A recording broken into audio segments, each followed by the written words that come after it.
Welcome to Njenje Media Channel. This is a channel where we explore the truth behind the headlines. Nigerian rogue ruler is ousted. That means eliminated by COVID-19. Nigeria has the tragic distinction of being a nation whose citizens rejoice when their rulers die of natural causes. The death of maximum dictator General Sani Abacha, who killed and imprisoned many, including many of us, and the death of Yaradua, whose secretive cabal also threatened our lives, were greeted with joy and relief, respectively, when he passed on.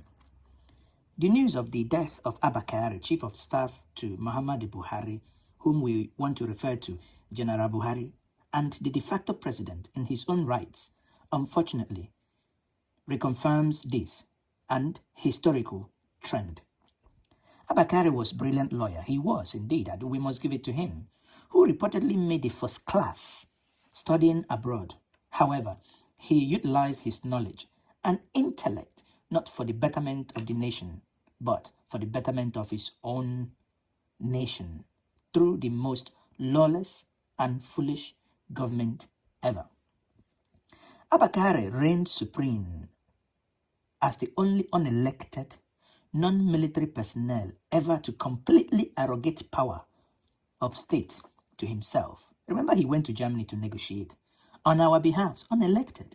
We had Minister of Power. We had the Vice President, who was the head of economy, but he went to Germany to negotiate on our behalf with Siemens. Sadly, that is where he got that disease. He was implicated in collecting bribes from MTN, a foreign company that jeopardized national security by non-compliance with our laws and short-changed Nigerians of billions of dollars in fine. Abba Kyari,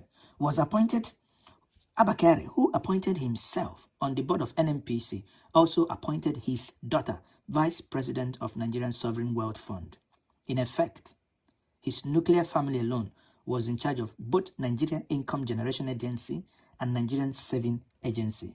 Can you beat that?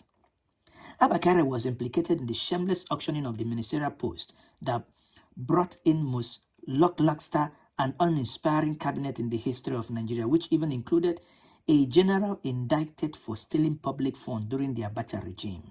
Can you beat that? You ask yourself, how did Ababio make Buhari's minister?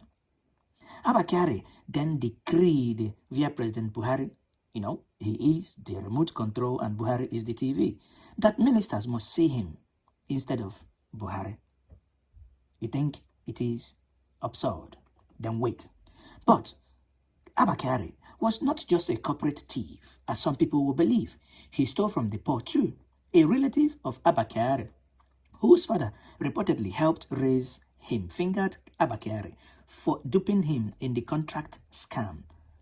The victim, the relative, who was an IDP, and the police officer who investigated his claim were imprisoned and prosecuted by the untouchable Kyari. You remember, go back, the video is still online. You can Google it. You will see in Brekete Family, that is the Human Rights Radio by Ahmed Issa in Abuja, the videos and the clips, the confessional statements are still online. View it for yourself. Under Abba Kyari, the legislator, Chief Justice of Nigeria, was unconstitutionally upsurged. National elections were hijacked and rigged, and the Vice President of Nigeria was permanently quarantined behind the scene. No one ever sees Osibanjo, a pastor, a PhD holder, a professor, being tossed around. And this can only happen in a banana republic. Kyari will go down in history, infamy, as the only man to have, speciously and effectively removed the vice president, a chief justice, a president in a democracy, leaving a carcass of government and a nation behind.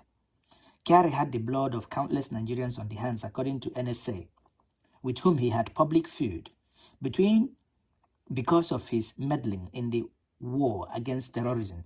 Remember his story, his argument with Monganu, the one who heads NSA. This is an unbelievable thing. A man who was never elected, but only a mere appointee of the president, but has these powers.